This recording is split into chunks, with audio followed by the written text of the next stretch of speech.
First నా job చెప్పాలంటేనండి ఒక cassette recording షాప్‌లో పాటలు క్యాసెట్‌ల మీద రికార్డ్ చేసిన తర్వాత పైన లేబుల్స్ అవి అందంగా రాసేవారు. నా హ్యాండ్ రైటింగ్ కొంచెం బాగుండేది. ఓకే. సో, ఆ కొంచెం బాబు గారి ఇన్‌ఫ్లూయన్స్ గారు దాంతోటి ఆ స్టైల్ ఇమిటేట్ చేసి, ఆ రాస్తానని దానికి రూ. 200 జీతం. Oh! That is my first salary. In Kakinada. Kakinada. నెలకి 200 మనము అది ఎక్కడ సరిపోతది.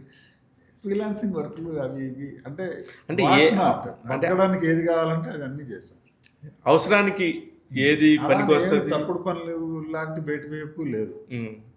ఎలక్ట్రికల్ అయినా చేసేవాడిని, ప్లంబింగ్ వర్క్ అంటే చేసేవాడిని, గోడ ఇంట్లోకి పెయింట్ అంటే చేసేవాడిని. ఆ! అంటే చెయ్యని పని లేదు. నా పనులు నేను అంటే చేసుకునేవాడిని. బయటకని కాదు. ఇంట్లో బయట పనంతా తను వర్కులు చేసేది. కూడా అంటే మేము ఒక కాంట్రాక్ట్ మీద కొ అంటే శారీ షాప్‌లో వర్క్ చేసింది. అలా కూడా కొన్ని ఉన్నాయి. అంటే తనకి దాకా కొన్ని రానివ్వలేదు, చేయలేదు. అదే ఇప్పుడు చూడండి మేడం. ఆ! మీ దాకా రానీలేదు. ఏంటంటే పని చేసి అన్ని రకాలుగాను చేసి ఫ్యామిలీ సఫర్ అవ్వకూడదు అన్నది టార్గెట్ ఉండేది. అలా వర్క్ చేసింది.